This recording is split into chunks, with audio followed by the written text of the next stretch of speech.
Derap langkah tegap pasukan pengibar bendera, Paskibra, Sulawesi Selatan, Sulsel, bergema penuh ritme, menjadi alunan yang menguatkan semangat nasionalisme pada upacara penurunan bendera dalam rangka memperingati hari ulang tahun ke-79 Republik Indonesia.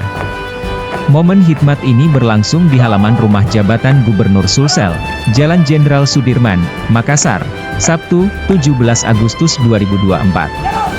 Sebanyak 73 anggota Paskibra yang berasal dari 24 kabupaten kota di Sulsel, dengan penuh kehormatan, menurunkan bendera merah putih yang telah berkibar sepanjang hari. Di bawah sinar matahari yang mulai meredup, langkah tegas mereka dalam balutan sepatu hitam berderap serasi, melambangkan kekompakan dan disiplin yang menjadi simbol persatuan bangsa. Penjabat PJ, Gubernur Sulawesi Selatan didaulat sebagai inspektur upacara, memimpin jalannya prosesi dengan penuh wibawa. Salah satu momen yang paling ditunggu adalah ketika Glory Alessandra Rantete Adung, siswi SMA Lentera Harapan Toraja, melangkah maju dengan percaya diri untuk membawa baki yang menjadi tempat bendera yang diturunkan. Aksinya memukau seluruh hadirin, membuktikan kesiapan generasi muda Indonesia untuk menjadi penerus estafet kepemimpinan bangsa. Suasana semakin hikmat saat lagu kebangsaan, Indonesia Raya, mengiringi penurunan bendera.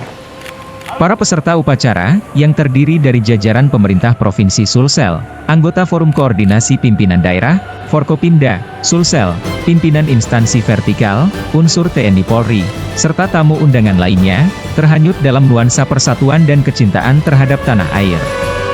Upacara berjalan lancar, dihiasi doa dan harapan agar semangat kebangsaan terus membara.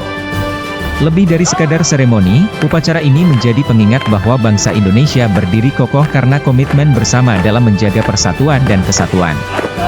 Derap langkah Paskibra, dengan harmoni yang mencerminkan keragaman, menjadi simbol kekuatan bangsa Indonesia untuk melangkah ke masa depan dengan penuh keyakinan dan percaya diri.